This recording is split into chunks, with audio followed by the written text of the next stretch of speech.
633페이지. 양쪽 가로 5번.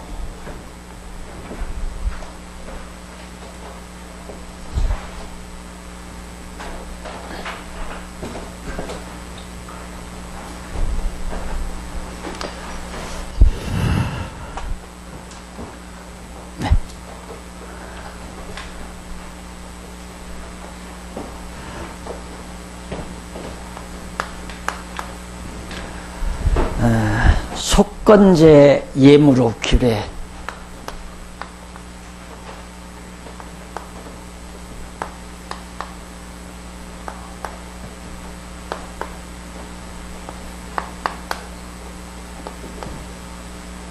(5장에서) (6장) (7절)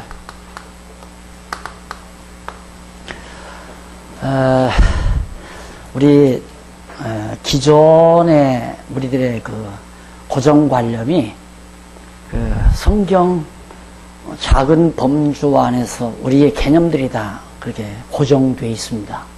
그러다 보니까 이게 정리가 안 되죠. 지난번에 우리가 속초에 가서도 율법과 죄 그리고 은혜라고 하는 세 가지 개념을 연결시켜 놨을 때 문제 해결이 다 풀리잖아요. 그러듯이 오늘 로마서 잠깐 아까 말씀드렸지만 로마서가 이제 세 구분으로 해서 죄 문제, 그다음 속죄 문제, 대속 문제, 의 문제, 그다음 생활 문제. 이게 세 개가 연결이 돼야 해답이 떨어지거든요. 그런데 보통 우리가 1장에서 3장 20절까지 그 부분의 몇 구절을 읽고 보면 율법은 반드시 지켜야 돼요. 율법 안 지키면 안 돼요. 반드시 지키도록 또 그렇게 되어 있어요. 율법을 범하는 자는 다 죄를 범하는 자다. 이런 대목이 나오니까 봐라. 율법 범하면 죄다. 율법 지켜야 된다. 그리고는 이쪽 부분에 와서 성도들에게 좀 은혜롭게 설명하려면 예수님이 우리 죄를 다 용서했습니다. 그러니까 성도들은 갈등이 자꾸 빚어지는 거죠. 말 안 들으면 이쪽 부분을 택해서 얘기하고, 말 잘 듣고 성도들이 평안하게 살게 하기 위해서 이제 은혜 부분 얘기하고, 그래서 생활 얘기를 하거든요. 그래서 보통 어떻게 되냐, 여러분 죄 짓지 않았느냐, 내가 죄를 지니까 하나님께서 우리를 용서를 해줬다. 그러니 그것도 내가 나고, 이건 하나님이고, 여기는 또 나고, 내가 죄를 지니까 하나님은 용서해 주었고, 용서해 줬기 때문에 내가 하나님의 기쁘신 뜻을 위해서 살아야 하고, 그러다 보면 3대1 아니에요? 두 가지는 내가 해야 되고 한 가지는 하나님이 하시고.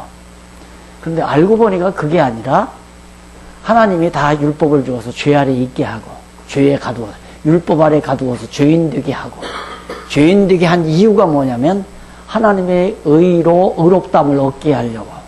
그러니까 인간의 의는 다 드러나지 못하게 하고 하나님의 의만 드러나게 하려고 의롭다고 해서 하나님의 기쁘신 뜻대로 살게 해 주신다.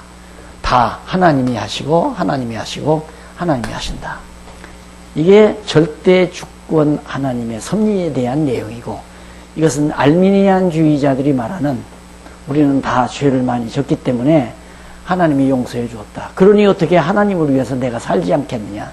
열심히 하나님의 영광을 위해서 살아라. 다 맞는 것 같아요. 그러니까 이제 목사님들이 이렇게도 정리했다가 이렇게도 정리했다가 이렇게도 정리했다가 또 이렇게도 정리했다가, 그러니 설교 때마다 이게 원리가 안 맞는 거예요. 그래서 오늘 또 잠깐 이제 질문을 내가 받았는데 바로 이런 문제들이에요. 쉽게 말해 전부가 다. 그래서 성경은 통째로 알아야 된다. 창세기부터 요한계시록까지 다 알아야 성경의 마지막 결론이 나오지, 창세기 읽고 성경 결론 나왔다고 하면 안 되죠. 그래서 성경은 알면 다 알고 모르면 다 모르거다. 이쪽만 알고 알았다고 하면 사람 죽이는 거죠. 다 지옥 가는 거죠. 이 부분에서만 얘기한다면 다 지옥 가요. 이 부분에서 얘기만 하면 다 의인이고, 그러면 나는 이제 다 의인 됐으니까 내 멋대로 살아야 되느냐? 내 멋대로 살 수가 없어요.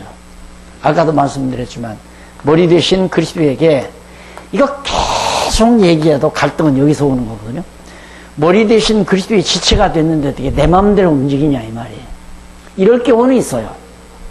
내가 고혈압으로 아니면 이제 뇌파열로 쓰러졌어요. 그럼 식물인간이 된 거예요, 내가. 그렇게 되면 편신불수가 되잖아요. 그럼 분명히 머리에서는 이렇게 가기를 원해요. 이렇게 손이 이렇게 걸어가기를 원하지만 실제 손은 어떻게 걸었냐? 이러면서 걸어간다 이 말이에요. 이러면서 머리는 그렇게 생각하는데 손은 이렇게 돌아간다 이 말이에요. 내 마음대로 살 수가 없는 거예요. 내 마음대로. 내 마음대로 살 것 같으면 인간들이 다 이 세상에서 권력 잡고 부귀영화 누리면서 못난 놈 짓누르고 잘난 척하고 살아야죠. 이게 인간의 본능이니까. 근데 못 살잖아요. 그렇게 안 돼요. 되질 않아요. 왜? 주인 되시는 그리스도가 나를 지배해 가기 때문에. 지금이라도 나 예수고 목사고 다 때려쳐버리고 내 마음껏 살아야 되겠다. 안 돼요. 살고 싶어도 암만 그렇게 마음 먹어도 하나님이 도와주지만 안 된다 이 말이에요. 그래서 나는 그래요. 어차피 당신이 예수를 그리스도로 모시고 살게 됐으면 포기해버려라. 다 포기해라. 죽으면 죽는다고 포기해버려라. 왜? 어차피 주님의 뜻대로 살다가 죽을 수밖에 없는 존재가 됐는데 뭘 그렇게 발버둥 치고 내 멋대로 살려고 할 필요가 없다 이 말이에요. 그냥 당신 뜻이 무엇입니까? 알아서 죽으면 죽어도 나 그렇게 살다 죽으렵니다. 이게 제일 마음 편케 사는 삶이란 말이에요. 그런데 계속해서 하나님의 마음만 어렵다고 해버리면 이제는 아까 내가 말씀드렸잖아요. 내가 앞으로 지을 길까지라도 다 용서해줘 버리잖아요. 그러면 내 멋대로 살아도 돼. 내 멋대로 살 수가 없다니까요. 다 하나님의 주권적 손아귀 위에 붙들려 있는 몸이기 때문에 오늘 저녁이라도 여러분 돈 없으니까 은행 털어야 되겠다. 털어져요? 안 털어져요. 털 수도 없거니와 털러 간다 하더라도 털도록 상황이 또 오지도 않고 죄도 마음대로 못 짓는다. 내 말은 그 말이에요. 죄도 마음대로 못 짓고 하나님의 뜻대로도 내 마음대로 못 산다. 다 누구의 뜻대로? 이 어른의 뜻대로, 이분의 뜻대로 나를 죄 아래 가두어두면 사단의 종으로 맡겨버리면, 사단에게 맡겨버리면, 욥을 사단에게 맡기듯이 맡겨버리면 할 수 없어요. 망하기도 하고 병나기도 하고 형편없이 되지는 거죠. 하나님께서 붙들어주면 다시 회복되는 거고, 죽으면 죽고 살면 살고, 이것이 다 하나님의 주권적 손아귀에 달려있다. 알고 보면 쉬운데 또 지엽적으로 이렇게 우리들의 모든 사고체계가 그렇게 굳어져 가지고 이게 정리되기가 힘들다 이 말이에요. 들을 때는 그럴듯해요. 맞다 그러다가 또 듣고 지나고 나면 이건 또 어떻게 되나 해서 자꾸 의문이 생겨가지고, 그래서 제가 늘 부담스러운 게 뭐냐면 성경 강의를 내가 처음 강의할 때부터, 개론 강의할 때부터 지금까지 듣고 빠짐없이 듣고 오신 분들은 별로 질문거리가 없을 거예요. 근데 중간에 오셨다거나 개론을 안 들었다거나, 개론은 이거 전체, 로마서는 강의 들을 때 내가 개론을 이렇게 다, 로마서는 이렇게 짜여져 있습니다 하고 이제 부분 들어가는 거거든요. 우리가 성경도 66권이 이렇게 짜여져 있습니다. 개괄적으로 한 30시간에 걸쳐서 말씀드렸다 이 말이에요. 그러고 얘기하니까 납득이 빨리 가는 거죠. 그러니까 구약이 그리스도에 대한 언약이라고 그랬잖아요. 구약은 다 그리스도에 대한 언약이다. 보니까 레위기서도 전부 그리스도의 언약 아니에요. 속건제라든가, 오늘 지금 속건제 배우는데 5장 1절로 6절 거기 보세요.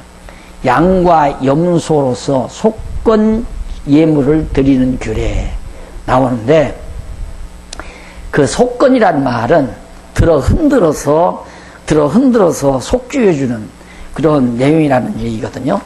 거기 보면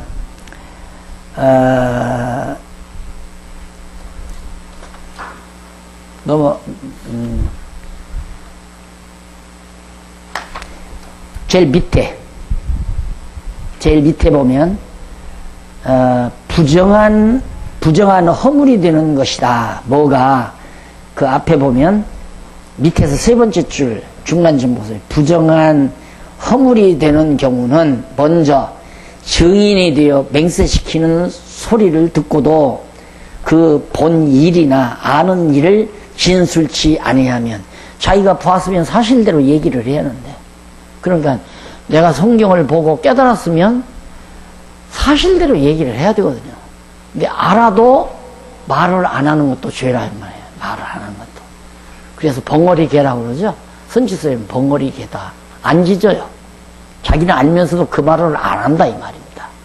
그런데 그것도 하나님 앞에서 정말 맹세시키는 거죠. 아, 난 사실대로 얘기하겠다. 예 아니면 예, 아니면 아니라 하겠다. 그런 내용이 바로 이제 넘겨보면 634페이지 제일 상단에 아라라는 말, 히브리 말로 나오는데, 이는 엄명하다라는 의미를 가진 말입니다. 엄이 명하다. 맹세시키다는 말은 엄이 명하다. 그러니까 하나님의 엄한 명령이기 때문에 안 하면 안 되죠. 해야 되죠. 그래서 이제 그런 잘못을 했을 때 이제 제사를 드리는 건데, 이 속건 제물이라는 게 이제 밑에서 634페이지 밑에서 5번째 가운데쯤 보세요. 속건제라고 나오죠.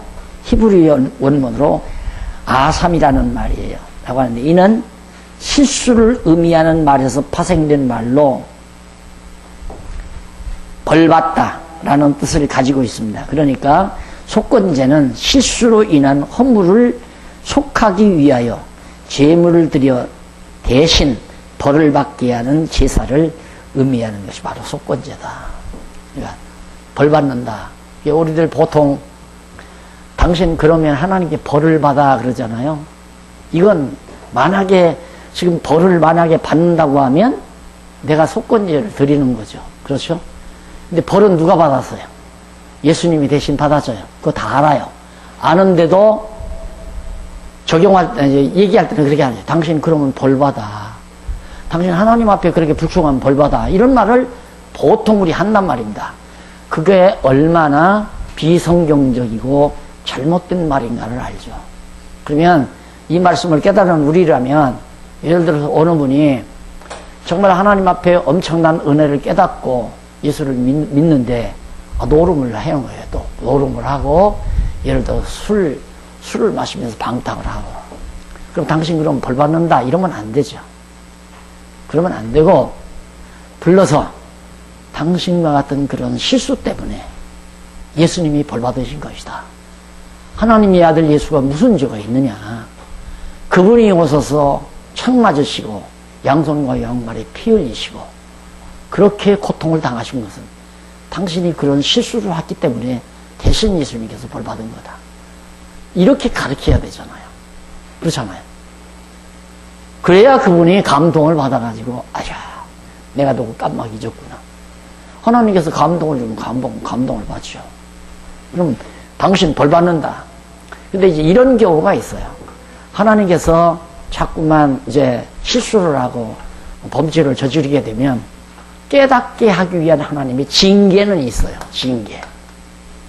그래서 징벌과 징계가 다르다. 징계는 깨닫게 하기 위한 가르침, 교훈을 위한 교훈. 징벌은 대가예요. 대가 지불이에요. 그러니까 우리 성도에게는 징벌은 없어요. 징계는 있을 수 있죠.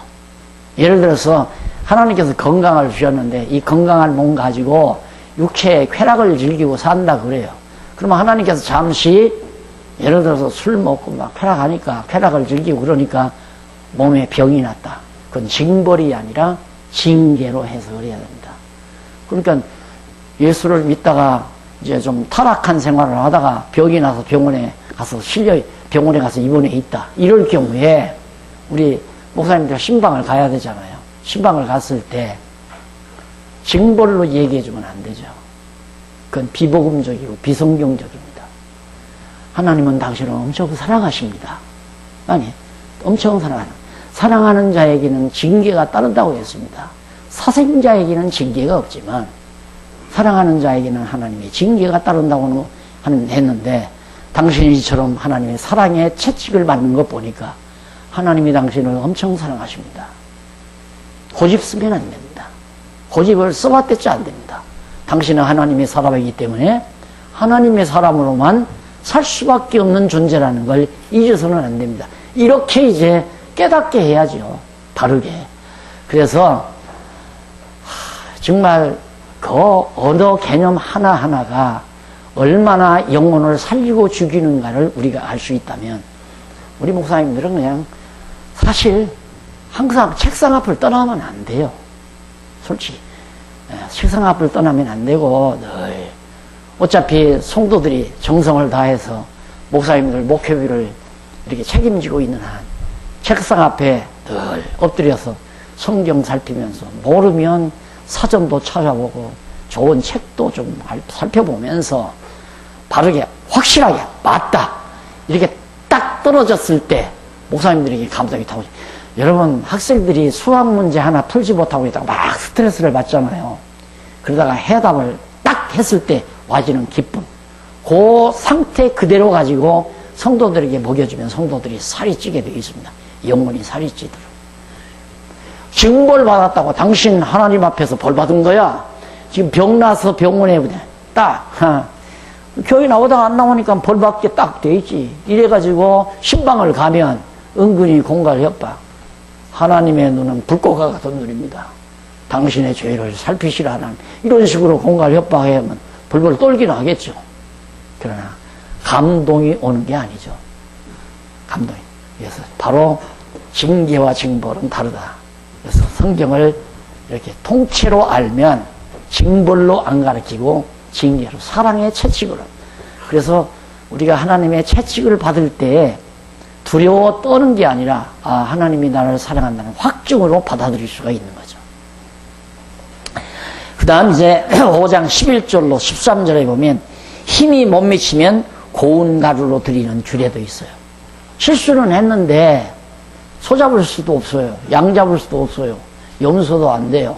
비둘기도 안 돼요. 그럴 때는 그냥 가루. 고운 가루로 하나님 앞에 속건제를 드리는 그런. 그 다음에 5장 14절로 16절에 보면 636페이지 성물을 범하고 속건 예물을 드리는 규례. 성물을 범했다.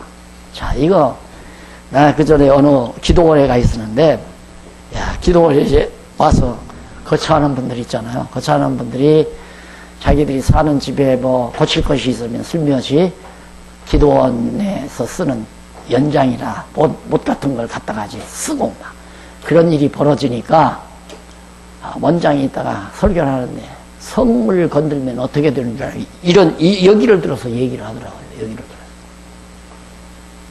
오늘 성물은 사실은 성물이 누가 성물이에요? 우리가 성물이에요.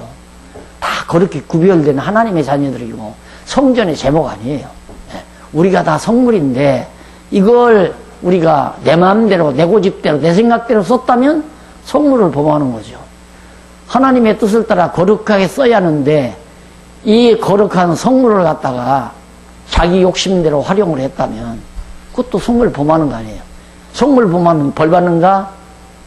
벌은 안 받죠. 형벌은 이미 다 내 죄의 대가는 예수 그리스도께 다 벌을 다 받았기 때문에 벌은 없지만은 징계는 받는다. 아까도 말했죠. 건강한 몸 줬으면 하나님이 왜 나에게 건강을 주셨을까? 여유 있는 시간을 주셨으면 왜 하나님이 나에게 여유 있는 시간을 주셨을까? 이렇게 늘 생각하면서 정말 하나님의 뜻을 따라 사는 삶이 가장 지혜로운 삶이죠. 그러나 육체가 있는 이상 육체의 소욕대로 살다 이 말입니다. 때로는 이 몸을 가지고 쾌락을 즐기게 되고 가끔은 한번 뭐 예를 들어서 뭐 젊은 놈들 같은 건 춤추는 데 가서 맥주 마시고 춤도 출 수 있는 거. 젊은 집사가 그럴 수도 있을 거 아니에요. 요즘에는 젊은 권사들도 캬바레 가고 그런다더라고요. 예. 하나님이 그냥 놔주면 사생자죠. 가만 놔두면 사생자라 이 말입니다. 깨닫도록 하나님께서 채찍을 해야지. 그건 벌이 아니라 사랑의 채찍이다. 깨닫게 하기 위한 교육이다. 이렇게 생각하면 틀림이 없습니다. 그 다음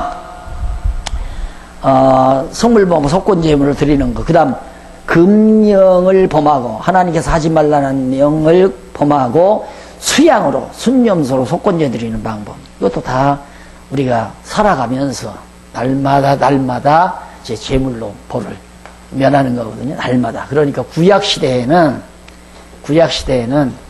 예수님 오시기 이전에는 자, 1년에 한 번, 예를 들어서 1년 동안 범죄를 했어요. 1년 동안 범죄한 거 마지막에 7월 10일에 대제사장이 한 번에 정리를 해요. 지난날 지은 죄를. 그 다음 또 1년 범죄하고 나서 또 마지막 정리를 해요. 예수 그리스도 와서는 그게 바뀌어져 버려요. 예수 그리스도가 오셔서는 지은 죄든 지을 죄든 상관이 없어요. 지은 죄든 지을 죄든. 지은 죄는 구약시대 이 모든 것이 양을 잡아 제사를 드리는 사람은 바라는 것들의 실상으로 이미 양 잡아서 제사 드리는 사람도 그리스도의 공로로 이미 죄 용서함을 받은 거죠. 그러니까 지난날의 모든 수백 년 동안 수천 년 동안 이스라엘 백성들이 지은 죄를 예수님이 십자가상에서 택한 백성의 죄를 다 용서했다 이 말입니다. 그런데 예수님 이후에 신약교회 성도들은 아직 짓지도 않았죠. 죄를 짓지도 않은 죄를 미리 다 용서해 줘 버려요. 미리 이때 다 용서해 주고 내가 하루하루 살면서 지은 죄가 나오잖아요. 지은 죄를 하나님이 이렇게 깨닫게 한단 말이에요. 징계를 해서 깨닫도록. 그리고 죄를 졌을 때 벌써 내 양심에 내게 늘 함께 계시는 성령께서 내 마음에 통회하는 마음을 주잖아요. 죄에 대한 아픔을 준다 이 말입니다. 그러면 죄에 대한 아픔을 겪게 되면 주님을 잊어버릴 수가 없죠. 야, 내가 이렇게 날마다 죄를 짓고 사는데 예수님이 내 죄를 위해서 이 지은 죄를 위해서 이미 저렇게 골고다 언덕에서 죽으셨다 해서 주님을 기억하는 거거든요. 이스라엘 백성들은 짓고 나서 성전에 가서 언약궤 속에 있는 여호와의 이름을 기억하고, 언약궤가 다 그리스도 상징 아니에요? 그리스도 상징. 쌍난지팡이 부활, 그 다음 돌비석 말씀으로 임하신 그리스도, 그 다음 만나단지 생명의 떡으로 임하신 그리스도에 대한 상징물이니까 성전에 가서 그리스도를 통하여 여호와 하나님을 기억하듯이 오늘 우리는 죄를 짓고 예수 그리스도를 통하여 여호와 하나님을 잊지 않고 죄에서 우리를 구속해 주신 여호와 하나님을 잊지 않고 살아가게 하는, 그게 실제 우리들의 신앙생활이란 뭐냐, 예수 그리스도를 잊어버리면 안 돼. 그 잊어버리면 안 돼. 항상 그리스도가 내 머리라는 사실, 내 머리가, 예를 들어서 내가 지금 생활하다가 아무리 이건 내가 내 욕심 따라서 했다, 이런 생활이 나왔다. 이거 왜 이럴까? 내가 잠시 머리 대신 그리스도의 뜻을 거역했다는 사실. 그럼 악령이 나를, 불의한 영이, 어두운 영이 나를 주관했다는 얘기거든. 깜짝 놀랄 거 아니에요. 그럼 다시 그리스도를 기억하고 사는 거예요. 그 그리스도를 기억함으로 하나님이 여호와라는 것을 늘 기억하고, 이게 이제 우리의 생활 패턴이에요. 어떤 삶 속에서든지 그리스도를 잊어버리지 말고 기억하고 그 그리스도를 통해서 여호와 하나님께서 살아계셔서 모든 만사 만물을 주관하시고 섭리하신다. 오늘의 생활도 내일의 생활도 내 모든 생 전체도 이 지구도 이 세계도 다 여호와께서 주관하신다. 이것을 늘 마음속에 간직하고 사는 것이 실제 우리들의 삶이란 말입니다. 그렇게 살아가는 것이 영적 예배고 산제사다. 얼마나 간단해요. 성경을 알면 다 끝나는 거예요. 그냥 성경을 알면 모두가 다 서로 싸울 필요도 없고 욕심낼 필요도 없고 시기 질투할 필요도 없고 정말 기쁨과 즐거움 속에 살아가는데, 그게 바로 시삭이 낙원이고 그게 하나님의 나라 교회란 말입니다. 교회 생활, 은혜와 평강이 늘 있는 곳이 교회 아니에요. 그래서 바울이 편지할 때마다 은혜와 평강이 너희에게 있을지어다. 은혜가 사라지고 평강이 사라지면 한 지옥이나 같은 겁니다. 교회는 항상 은혜와 평강이 충만해야 된다. 실수하고 돌아간 사람에게도 하나님의 은혜를 깨닫게 하는 징계에 대해서 설명을 해주고 가르쳐주고,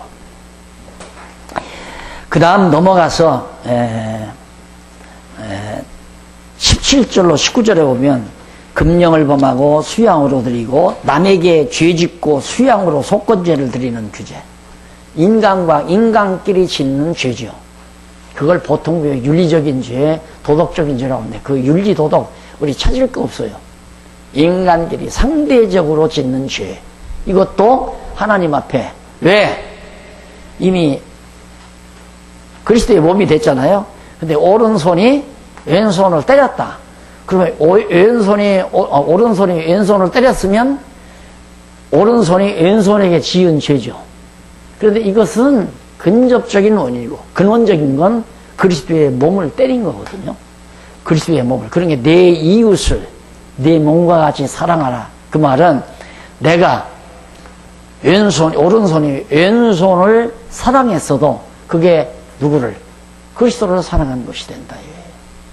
이 형제를 미워하지 말라는 것은 서로 상대적으로 미워하지 말라는 말이 아니라 그가 내 사람이다. 그 말이야. 내 사람. 그러니까 김 목사님이 이 목사님을 미워하게 되면 보통 그러지. 내가 미워하니까 저 사람 하나님이 미워할 거야. 택도 없는 소리예요. 나는 아무리 미워해도 하나님은 사랑하더라고요. 제가 이걸 우리 큰형님이 어떤 전도사님을 잘못 만나가지고 오래전 몇십 년 전 세상 떴으니까 사기를 당한 거예요.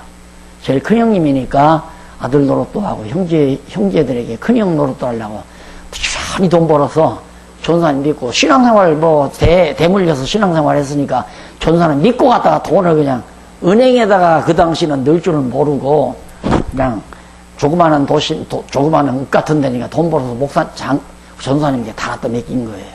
근데 이거 아마 큰 돈이 됐던가 봐요. 전도사님이 그 돈 가지고 날라버린 거예요. 그래서 형님이 낙심을 했어요. 낙심을 해가지고 좀 잘못 생각해가지고 몸이 약간 다쳤어요. 그래가지고 이제 어떡합니까? 가족에 돌아오다 보니까 아버지 살림을 다 망가뜨렸어요.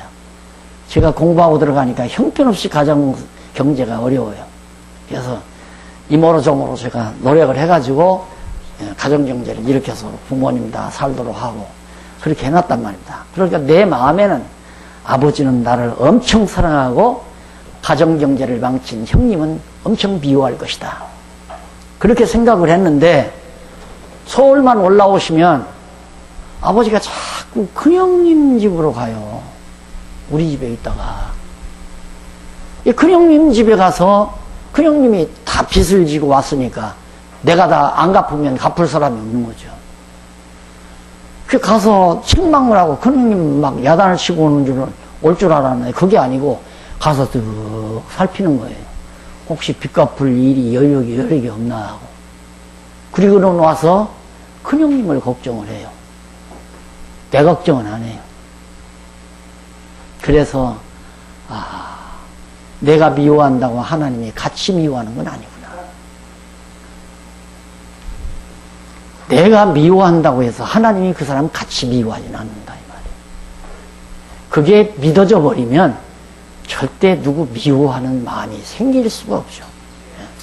그래서 형제의 것을 갖다가 남에게 죄짓고 그냥 마는 것이 아니라 왜? 하나님께 머리 대신 그리스도에게 범죄하는 거니까. 그래서 이제 이쯤 되면 하나님께 짓는 죄 따로 있고 사람에게 짓는 죄가 따로 있는 게 아니에요. 사람에게 짓는 죄가 하나님께 짓는 죄가 되어버리는 거죠. 자. 그리고 그 다음 넘어가서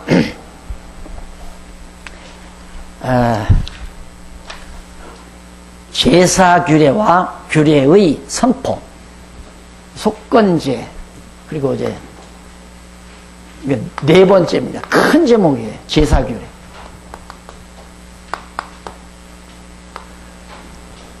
규례의 선포. 그래서 지난번에 말씀드렸죠. 율법 하면 엄밀히 말하면 계명하고 계명 중에 1에서 4 하나님께 대한 거죠. 5에서 6 이렇게 돼서 1에서 4는 하나님을 경외하는 구체적인 내용들이 나오는데 그게 이제 규례로 주로 이제 정리가 되고 5에서 10은 율례로 정리가 되고 율례로. 그래서 율례를 범하고 죄인이 됐을 때 규례를 통해서 속죄를 받는다. 이건 그래 정죄 기능, 이건 사죄 기능. 그러니까 율법을 이렇게 총체적으로 율법은 계명과 규례와 윤리와 그다음 이 둘을 행하는 것이 법도라고 그랬잖아요. 법도. 이렇게 총체적으로 정리하고 나야 율법이라는 올바른 개념이 서진다 이 말이에요. 그런데 우리는 율법하면 정죄 기능만 밖에는 그렇게 굳어져 버렸다니까요. 우리 개념 자체가. 그러니까 성경이 바르게 해석이 될 리가 없죠. 근데 율법을 총체적으로 이해하게 되면 율법이 결국 복음의 그림자.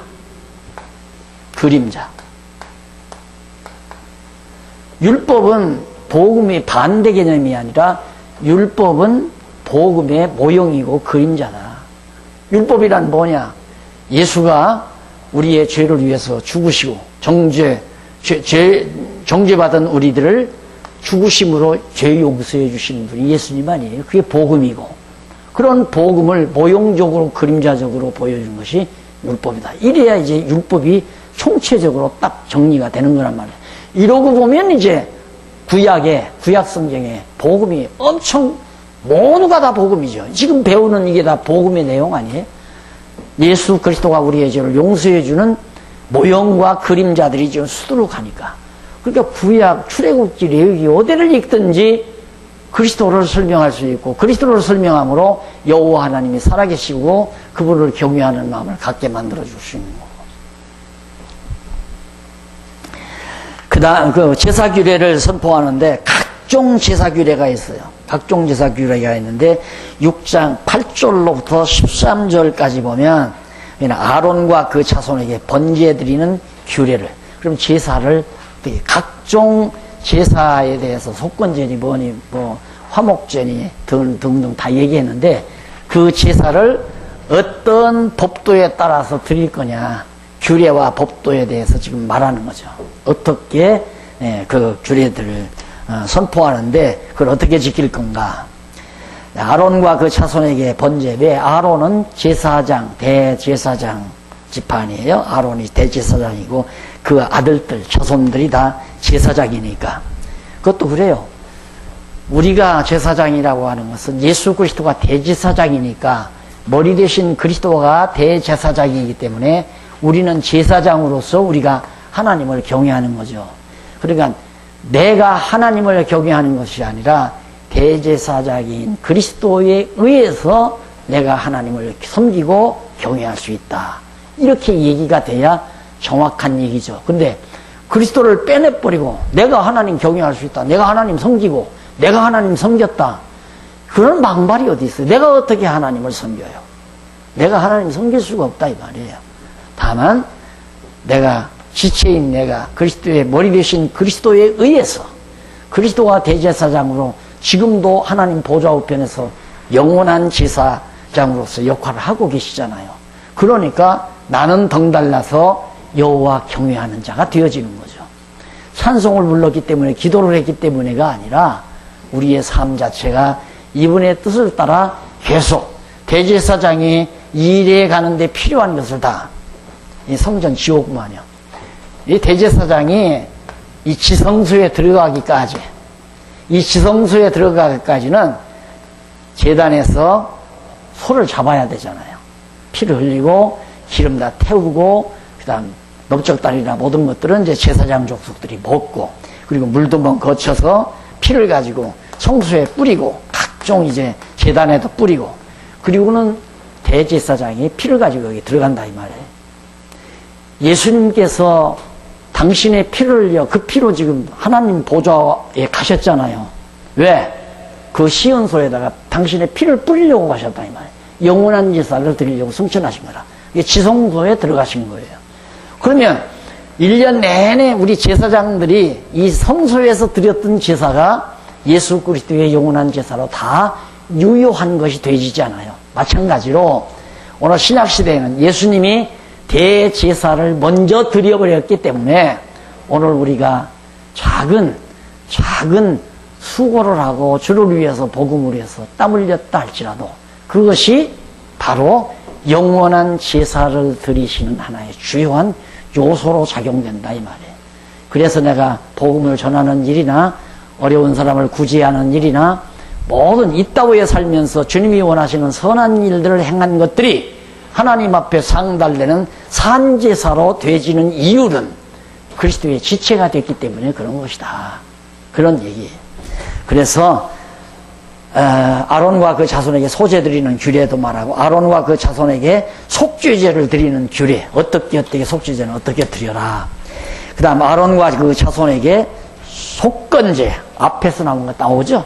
그러니까 앞에는 제물에 대한 규례, 제물이 여차여차한 것이 있는데 그 제물을 어떤 방법으로 일일이 속건제는 어떻게 드리고 속죄제는 어떻게 드리고 화목제는 어떻게 드려라. 그 제물을 그렇게 차근차근 얘기해 주는 것.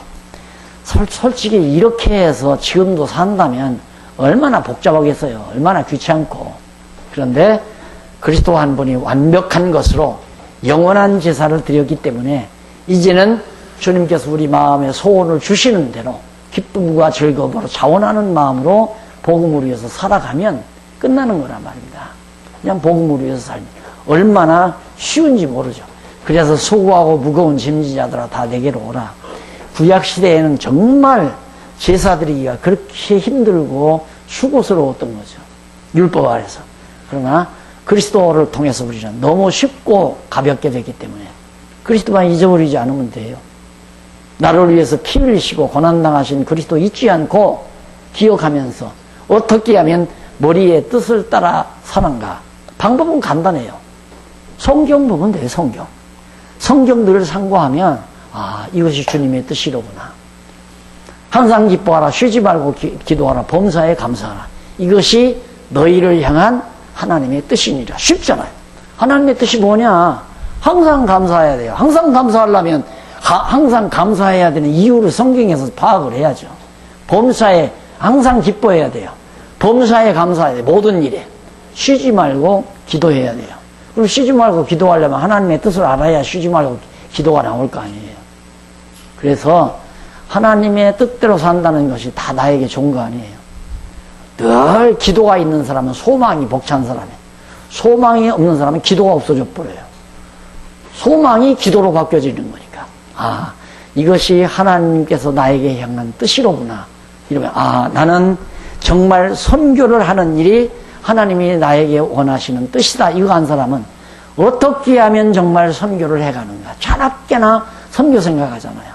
말씀을 가르치는 목사님들은 어떻게 하면 성도들에게 성경을 좀 바르게 잘 가르치나. 이것이 항상 목사님들의 소원. 그리고 소원이 바로 이제 이루어지는 거고 이루어지면 소망이 달성되는 거고. 그래서 하나님의 기쁘신 뜻대로 산다는 것이 나에게 피곤한 것이 아니라 나에게 좋은 거죠. 항상 기뻐할 수 있는 거니까. 그리고 모든 일에 감사할 수 있는 거니까. 그리고 늘 쉬지 않고 소망 속에서 기도하고 살 수 있는 거니까. 그 다음 이제 이스라엘 자손에게 제물 처리에 대해서 그 뭐 속건제물이니 화목제물이니 그 다음 속주제물이니 이런 제물들 어떻게 처리하는가.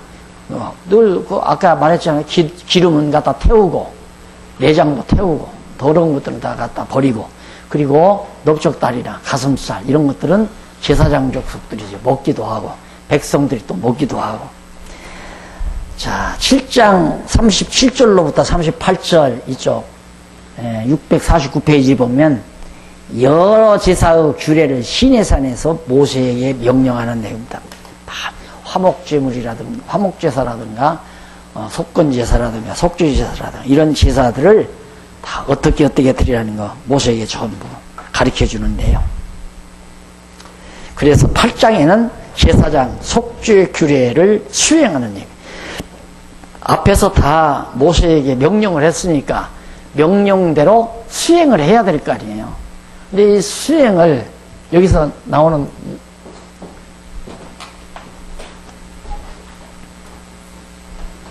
자, 우리의 언어관념이 명령했다. 그러면 순종해야 된다. 아주 자연스럽게 따라붙잖아요. 누가? 이건 하나님이 명령했는데 이건 내가 인간이 순종해야 된다. 너무 피할 수 없도록 언어 개념이 딱 정의가 됐어요. 이것은 바로 상대적인 명령이라면 맞는 얘기예요.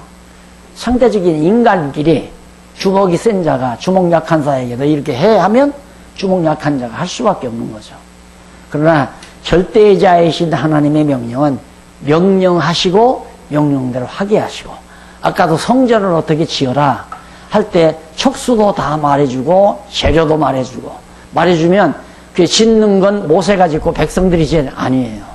하나님께서 지을 수 있는 사람 누구누구 시켜라 하고 또 지을 수 있도록 지혜를 주고 또 모든 자재가 자원하는 마음으로 다 가져오게 하시고, 누가? 하나님께서. 그러니까 하나님께서 어떻게 성전을 지으라고 명령하시고 그 명령대로 지을 수 있도록 지혜도 주고 자료도 모아오게 하시고, 그래서 하나님이 짓는 것처럼 여기도 하나님이 명령하시고 하나님이 그 명령대로 다 하게 하신다 그 말이에요. 그런데 하나님이 명령에 했으니까 이스라엘 백성들은 순종해야 된다. 그렇게 되니까 이제 모든 게 그냥 다 성경 전체가 다 흩어져 버리는 거예요. 그래서 성경은 알 수 없는 것이 되는 거죠. 그리고 성도들은 한없이 무거운 짐을 지고 살아야 되고, 한없이 모든 짐을 가져오라고 예수님이 그렇게 수고하고 무거운 짐자들아 다 내게로 오라. 왜? 당신 짐 져주겠다는 얘기 아니에요. 그런데 계속 성도들에게 짐을 자꾸 지운다면 역반응을 일으키는 거죠. 그건 영혼을 살리려고 하는 게 아니라 영혼 죽이려고 하는 거란 말입니다. 그래서 7장 37절로 38절은 여러 제사의 규례를 시내산에서 모세에게 명령하고 나서 이제 제사장 속죄의 규례를 수행하게 하신다. 여기서 정확하게 말하면 하나님께서 그 규례대로 이행하도록 수행하도록 하시는 장면이 8장에 나와요. 그러면 8장 1절로 9절에 보면 651페이지 나오죠. 모세가 아론과 아들들을 성의를 입혀 거룩하게 하죠. 자, 그러면 여기는 거룩하지 못하면 못 들어가요. 여기는 거룩한 땅이란 말입니다. 그러면 거룩하지 못하면 못 들어가는 곳이니까 할 수도 없잖아요. 아무리 이렇게 이리라 했더라도 하나님께서 거룩하게 안 해주면 아무도 못 들어가요. 근데 우선 성전 안에서 봉사할 수 있는 자격을 갖추도록 누가 해주나? 하나님께서 하게 하신다 이 말이에요. 거룩하게 하게 해주신다. 모세가 나는 못합니다. 말도 못하고 나는 살인범이라 바로 앞에 못 갑니다. 그렇게 사양을 하잖아요. 내가 한다는데 왜 잔소리 많으냐? 가라. 내가 하겠다. 내가 어떻게 그 백성들을 데리고, 누가 절대로 데리고 나오라고 그랬나? 내가 하라는 대로만 하라 그 말이에요. 가라, 가기만 해라. 아니나더라고 하나님께서 다 끌어내잖아요. 10가지 재앙을 일으켜도 백성들을 안 놔줘요, 바로가. 그러니까 하나님께서, 야, 모세야, 가만히 있어라. 나 하는 일을 봐라. 하나님께서 마지막 6월절 재앙으로 끌어내잖아요. 예, 하나님이 하시는 일을 보며 사는 거죠. 내가 오늘 예를 들어서 내가 오늘 정말 선교사를 5명을 보냈다. 하나님께서 돈 벌게 해서 5명의 선교사들을 파송했다. 내가 했습니다. 그거 아니다 이거예요. 하나님께서 돈 벌 환경을 주시고 돈 벌게 해서 그 돈 번 거 가지고 내 마음 가운데 선교사를 5명 보내고 싶은 소원을 주시고 소원대로 보내게 해주시고, 누가? 하나님께서. 그렇게 믿는 것이 성경대로 믿는 올바른 신앙이다. 그래서 여기도 규례도 성의를 입혀서 거룩하게, 내가 거룩하게 되는 게 아니라 하나님께서 거룩하게 나를 해주신다. 거룩한 백성이 되게 해주신다. 그리고 거룩하게만 한 게 아니라 10절로 13절에 보면 모세가 장막과 성구들을 관유를 발라서 거룩하게 만들어요. 자, 여기 모든 성구들이 있죠? 이것도 다 사람이 만든 거니까 거룩하지 않잖아요. 이게 거룩한 성전에서 활용하는 거니까 거룩한 관유가 뭐냐면 기름이에요. 그 기름을 바르면 거룩해져요. 그래서 기름 부음을 받은 자가 메시아라고 그랬죠? 메시아. 그러니까 거룩하게 구별되기 위해서, 구별시키기 위해서 메시아는 기름 부음을 받은 자다. 이게 구약시대 왕도 기름 붓고 선지자도 기름을 붓고 제사장도 기름을 부어서 거룩하게 만들어요, 하나님께서. 그렇게 해서 거룩하게 만들어가지고 거룩하다고 하나님이 하신다니까. 야, 너 거룩해라 하면 거룩하게 되는 건 내가 하는 게 내가 거룩하게 될 수 있는 게 아니에요. 어떻게 내가 거룩하게 돼요? 하나님께서 옷을 입혀 거룩하게 해도, 여기도 말한 대로 의의 옷을 입혀서 의롭다고 해주는 거지. 그래서 칭의의 복음이라고 그러잖아요. 칭의의 복음. 자, 그 다음 8장 14절로 17절. 목사님들 이렇게 강의하면서 가끔 질문을 받아보면 전부 이 자유의지에 관한 문제예요. 자유의지. 의지. 자유의지. 인간의 자유의지. 그럼 나는 뭐냐? 나는 뭐냐? 어렵게 생각하지 마세요. 과학자가 예를 들어서 로봇을 만들었어요. 로봇을 만들어서 과학자가 로봇에다가 전기만 연결시키고 전지약만 넣어주면 과학자가 하고 싶은 대로 로봇을 움직여 가잖아요. 똑같은 거예요, 우리 인간도. 하나님이 창조물이에요. 그래서 하나님께서 생명의 기운을 지금도 우리 각자에게 공급해 준다 이 말입니다. 성경이 그러잖아요. 너희는 그를 힘입어. 하나님을 힘입어. 생명의 기운이라. 힘이라는 게 생명의 기운 아니에요. 하나님의 생명의 기운을 힘입어 내가 이렇게 살기도 하고 움직이기도 하고 내가 이렇게 존재할 수도 있다. 지금이라도 내에서 딱 생명의 기운을 걷어버리면 아무것도 없어져 버려요. 다 그냥 분해돼 버리고 말아요.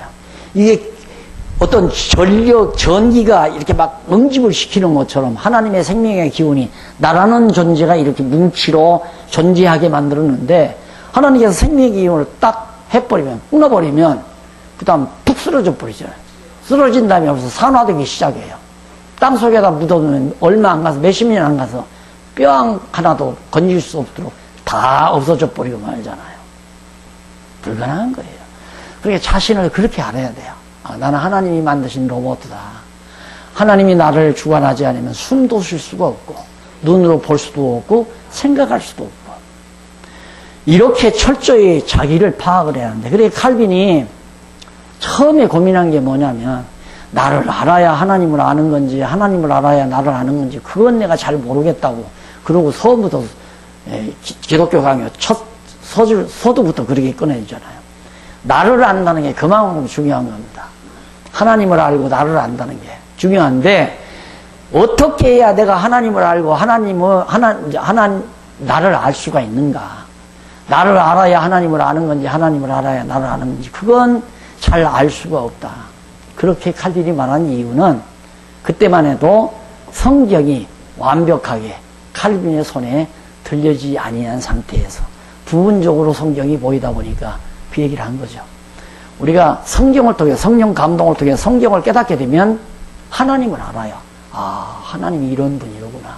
우주와 만물을 창조하시고 주관하시고 나도 흙을 빚어서 생명의 기운을 훅 불어넣어가지고 생명체를 만들었는데 타락하다 보니까 이렇게 저주받은 육체를 입혀서 이 돼지우리 같은 세상에 쫓겨나서 하는 존재로구나. 이거 알다가 보면 그때야 하나님과 나를 분명히 알게 되잖아요. 그렇게 알면 나는 하나님의 로봇들하는 건 너무너무 당연한 거예요. 그런데 부득불 하나님의 명령에 쓰니까 내가 해야 한다고 그렇게 자꾸만 가르치기도 하고 그렇게 생각하다 보니까 예수 믿기가 힘들고 고달프고 늘 함정에 빠지고 그래서 자유의지 이건 그리스도 안에서 누리는 자유의지지 그리스도 밖에서는 아무것도 존재할 수가 없어요. 하나님이 가장 모든 것이 다 하나님 안에 존재하는데 하나님을 떠나서는 존재할 수 있는 게 아무것도 없어요. 개미 한 마리도 박테리아 균 하나도 그 무엇이라도 예를 들어서 박테리아 균이 들어와서 나에게 질병이 생겼다. 균이 들어와서 질병 생겼다. 그럼 균은 누가 지배해요? 균은 하나님이 지배하는 거예요. 균도 눈으로 보이지 아니한 박테리아 균도 하나님이 주관하신다. 이게 병 들게도 하고 낫게도 하고 이거 다 하나님이 섭리하시고 주관하는 거다. 어떻게 하나님을 떠나서 살아요? 우리가 어떻게 하나님의 뜻을 생각지 않고 살 수가 있느냐 이거죠. 근데 끊임없이 어떻게 할까? 왜? 뭘 위해서? 나를 위해서 어떻게 할까? 이것만 생각하지 않아요? 어떻게 할까? 주를 위해서, 하나님을 위해서 어떻게 할까? 그렇게 생각을 하나님이 주셨다면 나에게 소원을 주죠. 어떻게 하고 싶은 소원을 줘서 그 소원대로 행하게 만드시는 것이 하나님이시다. 그 다음 이제 번제의 수양으로 화제를 드려 아론과 아들들을 속하는 내용이죠. 다 거룩하게. 성구도 거룩하게 만들고 제사장도 거룩하게 만들고 이런 데서 일하는 아론의 자녀들도 이 제사장 일을 해야 하니까 제물도 잡아야 되고 씻어야 되고 피도 받아야 되고 제도 쳐내야 되고 한 일이 많단 말입니다. 물도 길어다 부어야 되고 촛불도 켜야 되고 아죠. 등대도 밝혀야 되고 떡도 갖다 놔야 돼. 이런 모든 일을 행하는 자들을 거룩하게 해서 거룩한 일을 하게 만드신다. 그 다음 8장 22절로 29절 유임식 제사를 요제로 드려 아론과 아들들을 속하는 내용입니다. 유임식 제사. 제사장으로서 이제 임무를 하도록 유임식을 하죠. 그 제사를 요제로 드린다. 그런데